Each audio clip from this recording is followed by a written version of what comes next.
सीधे चलेंगे जहां आम आदमी पार्टी के राष्ट्रीय संयोजक और दिल्ली के मुख्यमंत्री अरविंद केजरीवाल आज दोपहर 12 बजे एक महत्वपूर्ण प्रेस कॉन्फ्रेंस को संबोधित करेंगे। ये समझाया कि सीए कैसे देश के लिए बेहद खतरनाक कानून है और इसे वापस लिया जाना चाहिए। आज सुबह माननीय गृह मंत्री श्री अमित शाह जी ने, जो कल मैंने प्रेस कॉन्फ्रेंस की थी, उसके ऊपर उन्होंने बयान जारी किया है। उसी का जवाब देने के लिए मैं आज आपसे मुखातिब हो रहा हूं। मैंने उनका बयान सुना, माननीय गृह मंत्री जी का। अपने पूरे बयान में जो प्रश्न मैंने कल उठाए थे, उसका किसी भी एक भी प्रश्न का उन्होंने जवाब नहीं दिया। उन्होंने केवल मुझे गाली गलौज किया है, केजरीवाल भ्रष्ट है, केजरीवाल ये है, केजरीवाल ऐसा है, केजरीवाल वैसा है। मुझे छोड़ दीजिए, मैं इंपॉर्टेंट नहीं हूं, देश इंपॉर्टेंट है।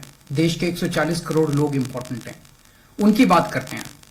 मैं आपसे पूछना चाहता हूं कि आज हम पूरा देश मिलके, सारी सरकारें मिलके अपने देश के बच्चों को रोजगार देने में असमर्थ हैं। जो इतनी भारी संख्या में बाहर से आप पाकिस्तान, बांग्लादेश के लोगों को हमारे देश में लाके बसाना चाहते हो, उनको नौकरियां कहां से दोगे? उनके लिए नौकरियां कहां से आएंगी? पहले अपने बच्चों के लिए तो नौकरी का इंतजाम कर लो। ये मेरा कल मूल प्रश्न था। उनके लिए घर कहां से आएंगे जो आप इतनी बड़ी संख्या में पाकिस्तान से, बांग्लादेश से लोगों को लाके अपने देश में बसाना चाहते हो, माइग्रेशन करवाना चाहते हो? वो उनके लिए घर, उनके लिए नौकरियां, उनके लिए संसाधन कहां से आएंगे? अपने देश में इतनी गरीबी है, अपने देश में ऑलरेडी लोगों के पास नौकरियां नहीं है, घर नहीं है, उनको कहां से लाके बसाओगे? आजादी के बाद काफी बड़े स्तर के ऊपर माइग्रेशन हुआ था। बहुत सारे लोग भारत से पाकिस्तान और बांग्लादेश गए थे और बहुत सारे लोग वहां से इधर आए थे। अब जो ये माइग्रेशन इस सीए की वजह से होने वाला है, ये उससे कहीं ज्यादा बड़ा माइग्रेशन होने वाला है। पाकिस्तान, बांग्लादेश, अफगानिस्तान, इनका कहना है कि सीए के तहत इनके अल्पसंख्यक जो हैं, वो अगर भारत में आके रहना चाहेंगे तो उन्हें उस बात की मंजूरी दी जाएगी, उन्हें हमारे भारत की नागरिकता दे दी जाएगी। इन तीनों देशों में मिलाके लगभग 2.5 से 3 करोड़ अल्पसंख्यक रहते हैं।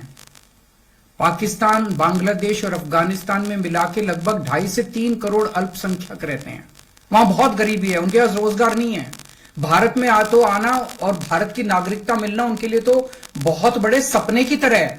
और अगर हमने भारत के दरवाजे खोल दिए, इतनी बड़ी संख्या में लोग आने वाले हैं जिसकी हम कल्पना भी नहीं कर सकते। इन 2.5-3 करोड़ लोगों में से अगर 1-1.5 करोड़ लोग भी आ गए तो कहां बसाया जाएगा उनको? क्या करेंगे उनका? यह मेरा प्रश्न था माननीय गृह मंत्री जी, जिसका जवाब आपने नहीं दिया। आपका यह कहना है कि 2014 से पहले के लोगों को, जो आ चुके 2014 से पहले, उनको बसाया जाएगा। मैं आपसे पूछना चाहता हूं, 2014 के बाद आना बंद हो गया? 2014 के बाद भी आ रहे हैं, अभी तक आ रहे हैं, रोज आ रहे हैं। तो अभी तक 2000 जो इलीगल माइग्रेंट आते थे, जो घुसपैठिए हमारे देश के अंदर आते थे, वो डरते थे कि अगर आ गए तो हमें निकाल देंगे, हमें पकड़ लेंगे, हमें जेल में डाल देंगे। उन्हें डर रहता था क्योंकि वो इलीगल थे। अब आप ये कानून लाके उनको लीगल बना रहे हो, अब उनका डर खत्म हो जाएगा। पूरे तीनों देशों के अंदर अब मैसेज ये है कि भारत सरकार अब जो है इन तीनों देशों के घुसपैठियों को लीगल करने जा रही है। तो ये 2014, आज आप 2014 वालों की बात कर रहे हो, कल आप 2019 के पहले वालों की बात करोगे, फिर ये डेट एक्सटेंड करके 2024 कर दोगे, क्योंकि घुसपैठिए तो आ ही रहे हैं। आपने रोहिंग्यों की बात की, ये तो आप ही के टाइम में आए थे, ये तो 2014 के बाद आए हैं सारे रोहिंग्ये। कैसे आए? आपकी मिली भगत से आए कि आपकी नाकामी की वजह से आए? पूरे देश में कहां कहां आपने रोहिंग्यों को बसा रखा है? तो जो इतने एक तरह से दरवाजा जो खोल रहे हो, इनको जो लीगल बना रहे हो, ये देश के लिए बहुत खतरनाक है। और इतनी भारी संख्या में इसके बाद घुसपैठिए आने वाले हैं जिसकी हम कल्पना भी नहीं कर सकते। आज जो 2014 के पहले भी आए थे, हमारे देश के अंदर उनके अधिकार नहीं है। आप उनको नागरिकता देके अब सरकारी नौकरियों दी जाएंगी उनको।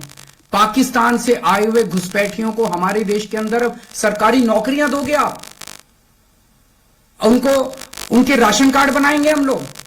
आज दिल्ली के अंदर 72 लाख लोगों के राशन कार्ड हैं, वो कम पड़ते हैं। हम बार बार केंद्र सरकार को लिखते हैं, भाई हमारे दिल्ली के अंदर गरीब ज्यादा है, राशन कार्ड बढ़ाने की इजाजत दो। उनके राशन कार्ड बढ़ाने की इजाजत नहीं देते और पाकिस्तान से लाके उनके राशन कार्ड बनाओगे आप, पाकिस्तान और बांग्लादेश के लोगों के। ये तो सही नहीं है। हमारे देश के लोगों के अधिकार मार के आप उनके लोगों को अधिकार दे रहे हो। सरकारी पैसा हमारा पैसा है। सरकारी पैसा 140 करोड़ लोगों का पैसा है, हमारे टैक्स का पैसा है। पाकिस्तानियों ने टैक्स नहीं दिया, बांग्लादेश के लोगों ने टैक्स नहीं दिया, इस देश के लोगों ने टैक्स दिया। इस देश के लोगों के टैक्स का पैसा आप पाकिस्तान और बांग्लादेश के लोगों को यहां लाके उनको बसाने में खर्च करना चाहते हो, यह मंजूर नहीं है इस देश के लोगों को। कृपया इसको, मैं पूरी विनम्रता के साथ बोल रहा हूं कि कृपया इसको समझने की कोशिश कीजिए। और मैं देश के लोगों से जानना चाहता हूं, आपसे जानना चाहता हूं, जो ये मेरी प्रेस कॉन्फ्रेंस सुन रहे हैं और ये वीडियो देख रहे हैं, मैं आपसे जानना चाहता हूं, अगर आपके घर के सामने सड़क के उस पार पाकिस्तान से आए हुए लोगों की झुग्गियां बसा दी गई, क्या ये आपको मंजूर होगा? कौन लोग हैं जो ये पाकिस्तान से आ गए, कौन लोग हैं जो ये बांग्लादेश से आ गए? क्या आपकी बहू बेटियां सुरक्षित होंगी?